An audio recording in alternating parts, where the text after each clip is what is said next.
বেশ অনেকদিন ধরেই বাংলাদেশ সীমান্তে পুশিনের চেষ্টা চালিয়ে যাচ্ছে ভারতীয় সীমান্তরক্ষী বাহিনী বিএসএফ। মেহেরপুরের গাংনী উপজেলার তেঁতুলবাড়িয়া সীমান্তে শনিবার সকালে ৬ জনকে বাংলাদেশের সীমানায় ঠেলে পাঠানোর চেষ্টা করে বিএসএফ। তবে বিজিবি ও স্থানীয়দের কঠোর প্রতিরোধের মুখে সেই চেষ্টা ব্যর্থ হয়।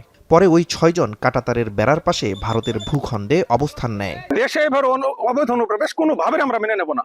আমরা রাত দিন ২৪ ঘন্টা পাহারা দিয়ে হলেও একজনকেও আমাদের দেশের অভ্যন্তরে প্রবেশ করতে দেব না। সারা রাত আজ দিন সমানে আমরা বিজিবির সাথে সহযোগিতা করি। বিএসএফ এর সঙ্গে পতাকা বৈঠকের মাধ্যমে সংকটে সুরাহার চেষ্টার কথা জানায় বিজিবি। কোম্পানি কমান্ডার লেভেলে ফ্ল্যাগ মিটিং এর জন্য চিঠি প্রেরণ করা হয়েছে। আমরা এটা কোম্পানি কমান্ডার লেভেলে ফ্ল্যাগ মিটিং করে ফেরত দিব। আমরা এটা কোনোভাবেই এভাবে অবৈধ অনুপ্রবেশ গ্রহণ করব না।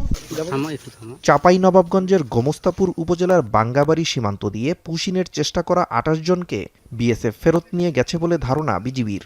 শনিবার সকাল থেকেই ভারতের অভ্যন্তরে তাদের অবস্থান বা চলাচল করতে দেখা যায়নি।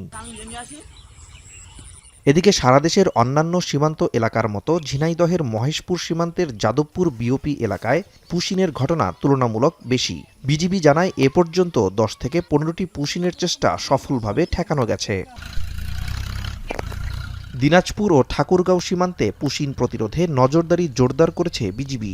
ঝুঁকিপূর্ণ সীমান্ত পয়েন্ট ও নদীপথে দিনরাত টহল জোরদারের পাশাপাশি অস্থায়ী চেকপোস্ট স্থাপনের কথা জানায় বিজিবি। ভালো সহযোগিতা করে আমরা পাহারা দিতেছি, কোনো সময় বিজেপি বিএসএফ যাতে পুশিং করতে না পারে, এই জন্য আমরা খুবই অত্যন্তভাবে আমরা ডিউটি করি। আমরা আমাদের জায়গা থেকে সর্বাত্মক চেষ্টা করব বাধা দেবার। আমরা তাৎক্ষণিকভাবে বিজিবিকে বিষয়টা অবহিত করব। পঞ্চগড়ের সদর উপজেলার বড়বাড়ি প্রধানপাড়া সীমান্ত দিয়ে নারী ও শিশুসহ ১০ জনকে পুশিনের চেষ্টা করে বিএসএফ। পরে বিজিবির বাধায় শুক্রবার ভোর থেকেই নোম্যান্সল্যান্ডে অবস্থান করছে তারা। নাজমুস সাকিব সামি, এখন।